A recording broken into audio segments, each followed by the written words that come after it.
I see Al, our platform attendant, out on the platform. It looks like he has a message for us. He will hand it up using the old-fashioned message hoop, a device used in the age of steam. The message hoop is still in use today on the Cuban State Railway system.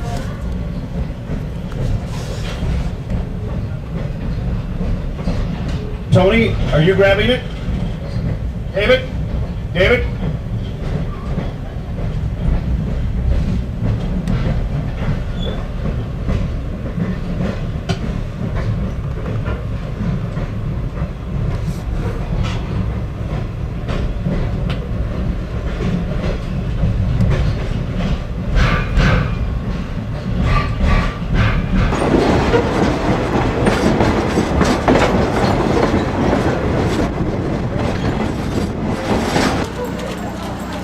Got it all. Oh my God.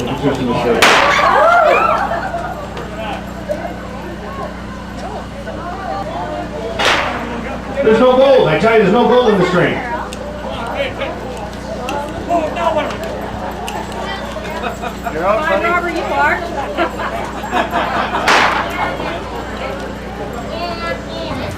Got their own train. I don't know what's happening here, ladies and gentlemen. Please remain calm, cooperate, and hopefully nobody will get hurt.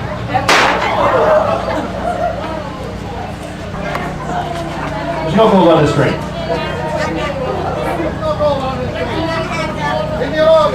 Please cooperate, everybody. No gold. I don't know. There's no gold on the train. No gold at all. You know it's here somewhere. There's no gold here at all.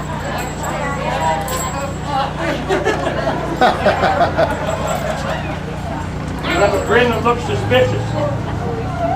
Don't get take nothing from him. He doesn't belong on the train. Open your mouth.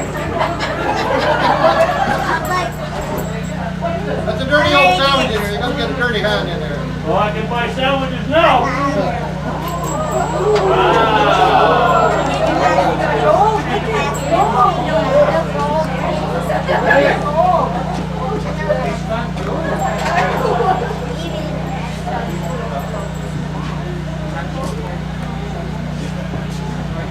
Hello everyone, welcome to the 2141. Isn't this just an absolute beautiful train? We're so proud of it here in Kamloops. They've done such a wonderful job. It's just beautiful. Just give the train a clap. It's just awesome. Just put so much work into it. There's lots of volunteers to do it, and they sure done a wonderful job. So my job right now is to tell you a little story about Bill Miner, the great Canadian train robber. And I'm pretty good at telling the story because I'm actually the ghost of Bill Miner. Good to see you. Have fun. So I know a little bit here. Anyway, at 15 years old, Bill Miner was living down in the States. Warren, he was born in the States. And Like you're not still scared. he decided that he was bored with life a little bit, so he went out and he decided to start robbing stagecoaches. And he robbed about 5 stagecoaches, and it was a lot of fun for him and all that sort of stuff.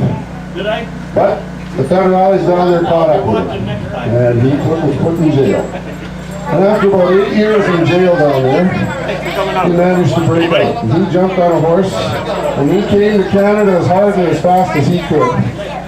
He got back here in Canada, and he kind of hid out for a little while, and then he got really bored.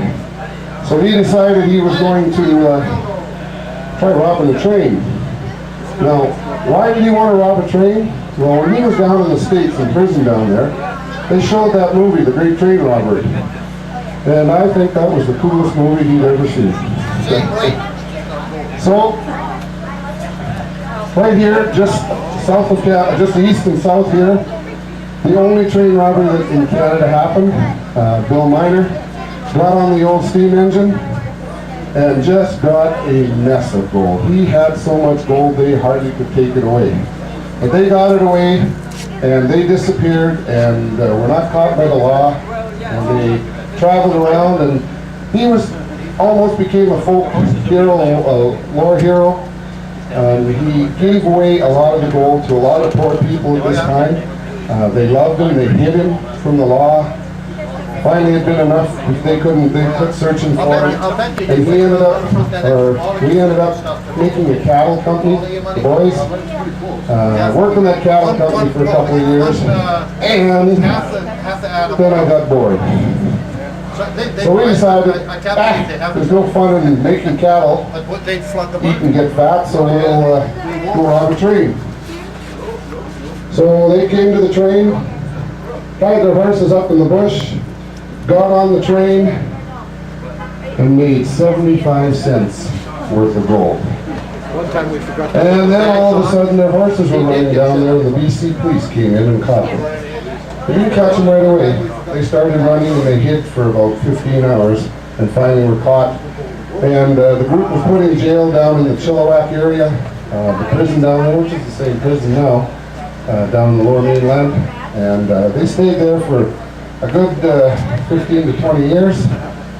But Bill had enough, so he broke out and he headed back down into the United States.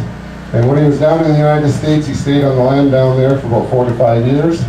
And the federales caught him and put him in prison. And he died at the age of 65 in prison down in the United States.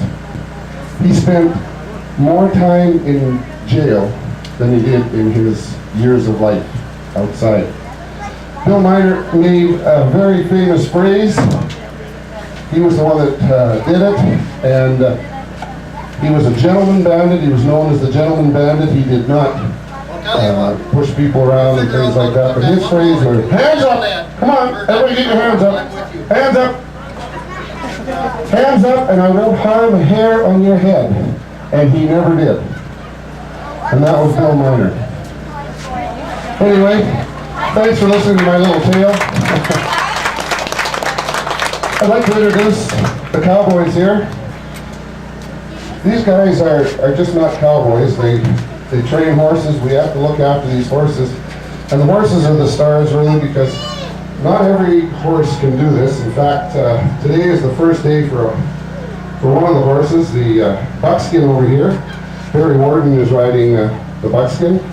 And Barry is a Canadian professional cowboy. He's won just about every award there is for rodeoing throughout Canada. Prize money, many major rodeos that he ran. And he's actually one of the ones that's helping little guys like me make sure I don't fall off the horse. Anyway, ladies and gentlemen, riding as Shorty Dunn, Barry Warden.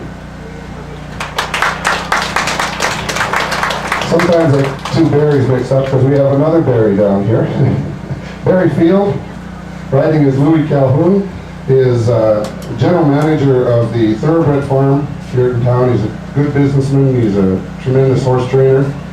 And ladies and gentlemen, Barry Field.